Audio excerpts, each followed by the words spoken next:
One more thing to get to today. The Heat finally received some closure on the Terry Rozier situation. The question is, was it enough?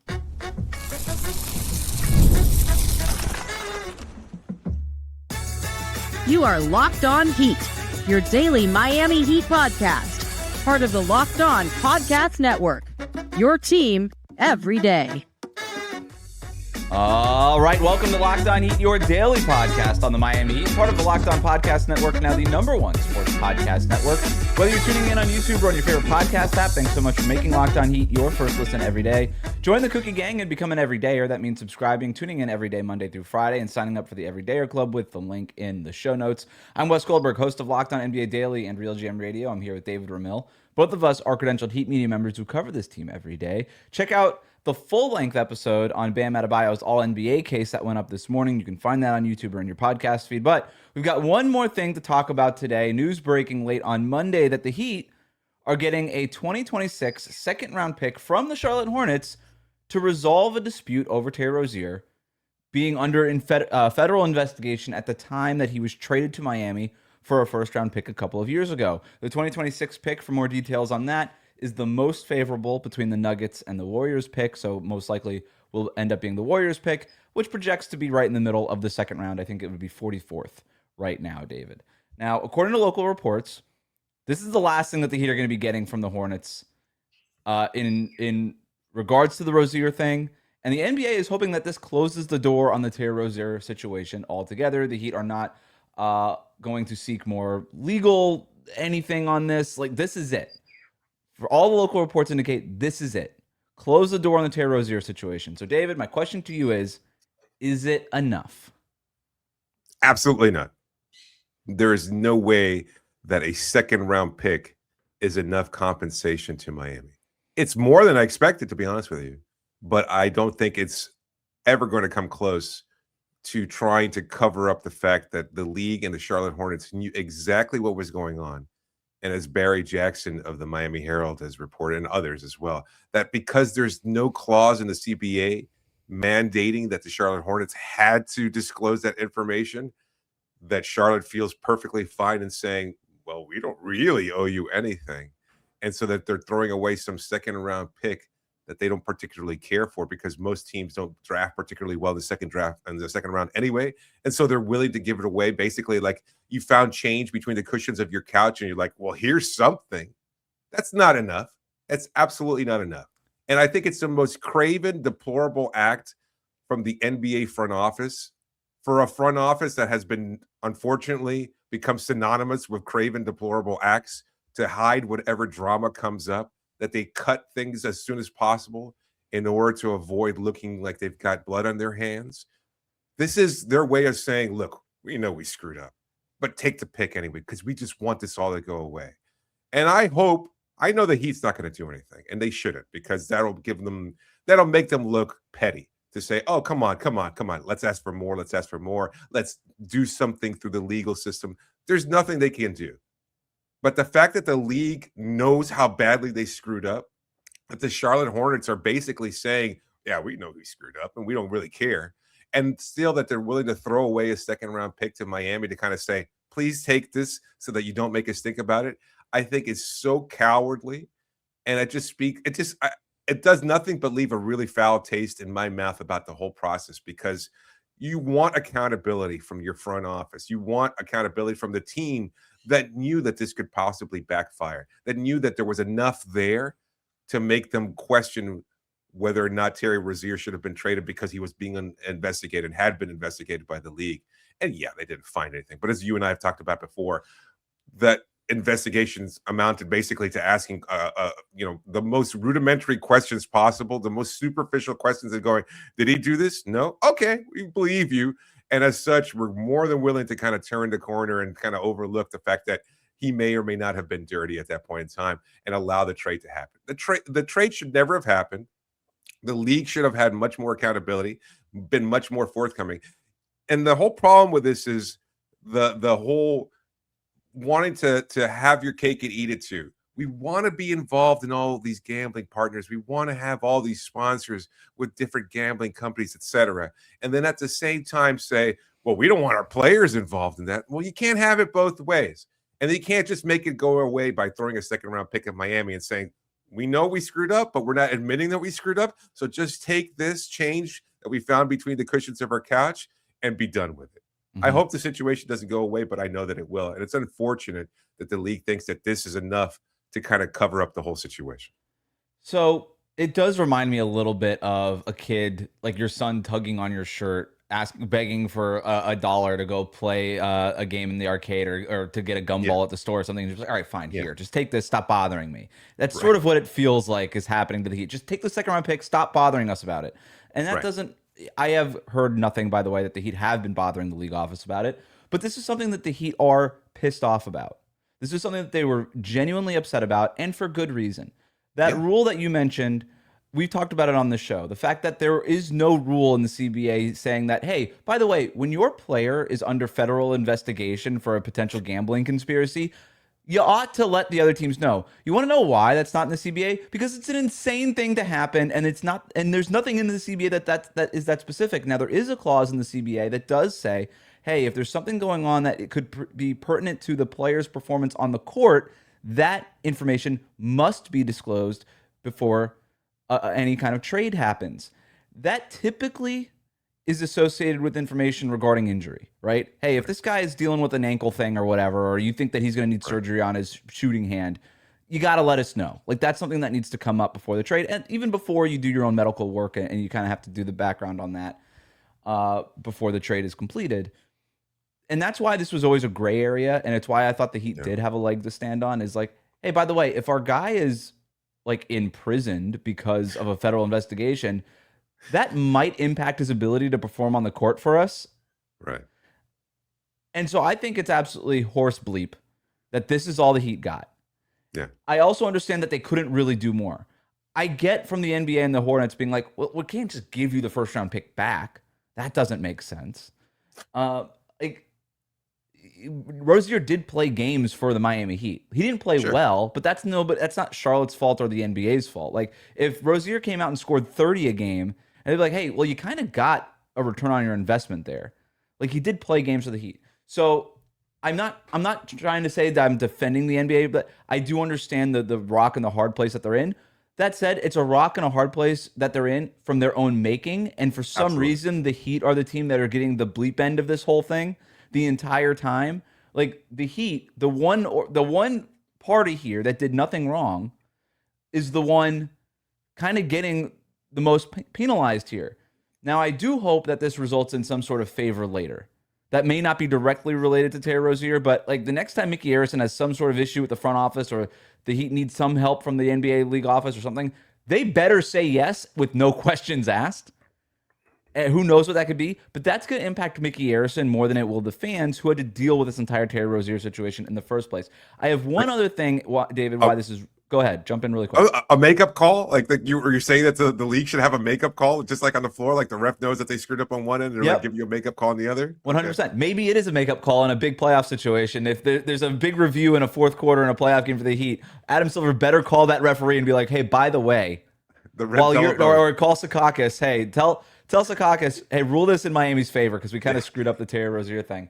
I have one more really interesting thing here, which really shows me why the NBA screwed up and why this, as the only thing that the Heat are getting in the end result, is almost a waste of time. And absolutely, to answer my own question, David, not enough. We'll talk about that next.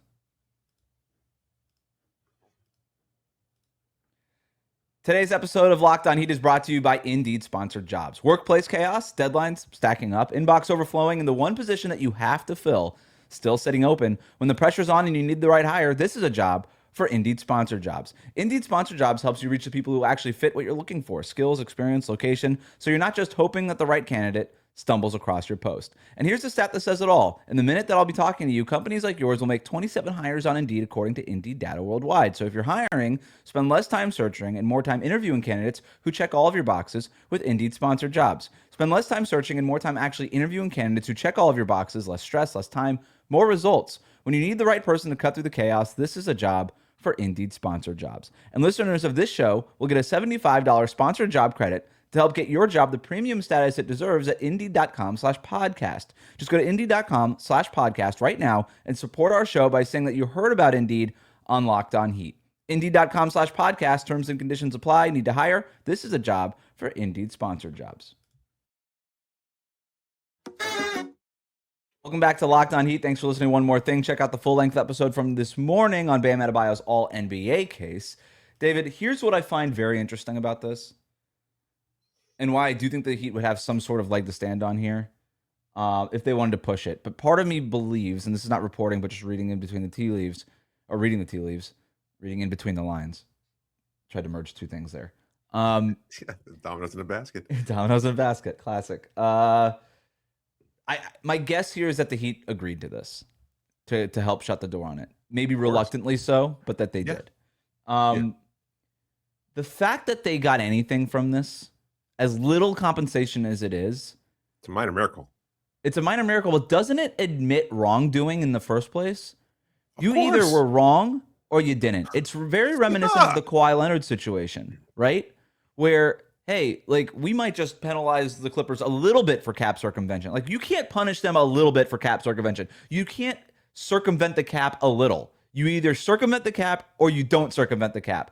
And in this instance, you either knew about the federal investigation into Terry Rozier or you didn't, if you're the Charlotte Hornets. And it's not the NBA paying a price for this. It's the Hornets paying the price. A minor price, but it is the Hornets' second-round pick that is getting moved in this.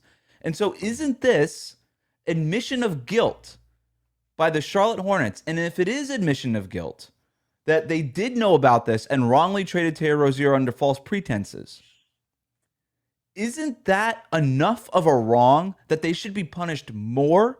Like, shouldn't they be fined for this at the very least? Like, I know that doesn't help 100%. The Heat, but something to acknowledge you did something messed up. You hurt a fellow, colleague in this instance in terms of another NBA team under the NBA. This to me is an admission of guilt, and the fact that all it cost them was the 44th pick in the draft that the Heat might just trade away anyway. Yeah. That's it. That to me is the surprising thing to me in this. It's not surprising. I think it's 100% proof that they are admitting that they did something wrong, because we also know that the league is more than happy to step in if they feel like they have to protect a team from doing something that they don't feel is justified. So if the league allowed the trade to happen or allowed the team to convey that second round pick, that's because the league is admitting their own guilt as well. It's like, yeah, we know we screwed up. Yeah, we know the Charlotte Hornets screwed up. Absolutely, you should take this pick and kind of make it all go away. So the whole thing stinks, because you're basically saying, yeah, we know that there was some wrongdoing here, but we don't want to make a stink about this. We don't want it to go any further. The next we hear about Terry Rozier is that he'll be cut and that he'll be out of the league, and that basically he'll either be in jail or not. And it's unfortunate because Terry didn't really do anything wrong. Like, I don't think there was any major wrongdoing. Like, you can have a moral stance against his involvement in gambling, but it's not like he actually hurt anybody physically or anything like that. And the league has allowed far, far worse. And that's the part of that, the whole duplicitous kind of a contradictory nature of the league, is that they allow one thing and then they put the smack down on one thing. Mm-hmm. Like, we have plenty of players in the league that have been involved with domestic violence and far worse, and they've been perfectly fine with that. But God forbid you put $100 or $1,000, or your friends put $10,000 or however much money it was. I don't care how much sugar cane or whatever the hell Terry Rozier's friend put down on these things in the first place. Like, it makes no difference to us or the league. Maybe they wanted to. The league is so desperate to look. Well, they're trying to avoid fixing games. I'll push back on that. Like, if Rozier puts $1,000 on the under and then shoots like crap against the Pelicans, then shooting like crap against most of the league last year when he was all under an investigation in the first place. Like, who knows? That's the whole thing. Is like you admitted, or you said that Terry did play for Miami, but this has been hanging over him since the trade. For sure. Like, he came here, he was refreshed, and then all of a sudden he was like, he took a jump off that cliff like I've never seen before. I have never seen a player. There's no question that this affected him. I think mentally, it's the only logical. To your point, we've never seen somebody fall off that way. It's the only logical explanation. I think I'm interested now in what happens. Right, so Terry Rozier is an expiring contract. He'll come off the books. The Heat will either waive him at the end of the season, and just sign somebody to his roster spot, or just let him come off the, one of those sort of Myron Gardner type deals, or let him come off, or potentially, somebody maybe for a playoff push here even. But they'll either do that or just let him come off the books in the summer, and then that'll be it. That'll officially be the end of the Terry Rozier tenure, which we can always find more time to look back on. I would rather, forget it. But that's really it. I mean, this is sort of the end of this wild Terry Rozier ride. And so that's it. That's sort of the only thing that's left in all of this, David. Yeah, no doubt. I mean, and I do feel bad. Like, I understand the idea of fixing games. You could have a moral stance about that, but Terry wasn't a bad person. Like, he was appreciated in the locker room. He was well liked. He really idolized Dwayne Wade. Mm-hmm. And I know the fans turned on him because his play was so abysmal last year. And I understand that perspective too, but it's not like the team and the league has allowed far worse. And so to scapegoat Rozier in this way, it feels very unfortunate and unnecessary too. So I absolutely think that the league knew that there was something going on, and that they're totally admitting off the record by never saying anything to confirm that. We haven't even gotten a statement because of this. And that's what kind of, that does surprise me a little bit. Like, not even a statement. You just informed teams and then reporters that this was happening with no on-the-record statement at all. This is the NBA taking a cowardly way out on all of this. It's the NBA taking a cowardly way out, the Charlotte Hornets taking a cowardly way out, and the Heat, frankly, accepting all of it. Because I do think that there's a part of the Heat that just also want to turn the page on all of this too. Well, the fact that they got something like is really surprising, because I think that's the whole point too. They better include the second round pick in the Giannis trade. Like, even if the Bucks don't ask for it, just be like, by the way, we want to include this just to show that this helped us. And then can you just say something like it was that second round pick, like the 44th that really pick in the pushed draft, us over the edge, over the top? Yeah, we wouldn't have traded our franchise player if not for the 44th pick in the draft. Wait, the worst of the Warriors and Nuggets, you said? Okay, all right, let's do that one. Yeah. Quick note. You know what? Go. One of the top five players. One of the top players in the draft has to drop to 44. This is somehow right. A lottery pick is like Adam Silver. Yeah, what we haven't all 30 teams and be like, don't draft him, let him go to Miami. What we haven't learned is that there is actually a lottery odds associated with this second round pick. So there's a chance that it shoots up all the way to the number 3 in the draft or something. Yeah. They haven't told us that part yet. Unprecedented leap from 44th to 1st. Wow, never seen that before. This is a strange envelope. This is. Quick note to end the show here, and something we didn't get to earlier in the week. Kel'el Larson made his 41st career start of the season last weekend, which means that he has met starter criteria ahead of what could be potential restricted free agency for him. So numbers on this: Miami holds a $2.3 million team option on Pella this summer for next season. If they decline that option, that would make him a restricted free agent. And so Larson's qualifying offer would go up from $2.6 million to $5.9 million, which is a little bit, that's twice as much, and could impact their cap. I did see this information make the rounds. Bobby Marks was the first one to tweet it. It made the rounds on social media. What does this mean? Do the Heat need to keep? How can they? Whatever. It cut through all that. It does not impact the Heat very much, because the key here is that they still have that team option for Larson on a bargain price of $2.3 million next year. So they're gonna pick up that team option, and then they'll just negotiate with him as a restricted free agent in 2027. So I just wanted to get that out of the way, because I saw it making the rounds and I wanted to clarify it. Like, yes, the starter criteria hit, the qualifying offer goes up, but that's only if they decline that team option, which the Heat will not do. They're going to pick up the team option, pay him $2.3 million, and then deal with his restricted free agency sort of in the natural life cycle of it. The only time this really comes into play is when a team doesn't really want the player, and then they decline the team option, and then that starter criteria will typically shoot up, and then they'll just renounce that player typically. That's really the only time that this comes into play. But here, I don't think it makes a major impact. So, in other words, don't worry about it, Heat fans. Despite being a second-round pick, do you think teams around the league view him as the kind of guy that they'd be willing to pay $6 million a year to? Mm-hmm. Yeah, I think so. Yeah, I think the right team could look at him and just be like, "Hey, like he's $5.9 million. Like, we'll offer this guy $8 million a year to be like the ninth guy on our team." That's not a lot of money these days. Maybe, but it feels like, there's also the stink of Miami develops players and then they turn out to be not so And then great the problem with elsewhere. restricted free agency is that you go back and forth and you have to wait, and it ties up that part of your cap for a while. So yeah, maybe you're right. Maybe teams would probably just be like, we'll just go find our own Pelle Larson without having to pay him $6 million a year. We'll just find him on our own with our own second round pick. Charlotte won't be doing it with the 44th pick. Damn right. We know that. Thanks for tuning in today to Locked On Heat. Make sure you subscribe, follow Locked On Heat so you get all the latest episodes. We will be back Tuesday night with our post-game reaction to Heat versus Wizards if you never miss an episode. The Everydayer Club is built for you. Join the Cookie Gang and get Locked On Heat ad-free, plus members-only Discord access and more. Head to lockedonheat.supercast.com to join the club.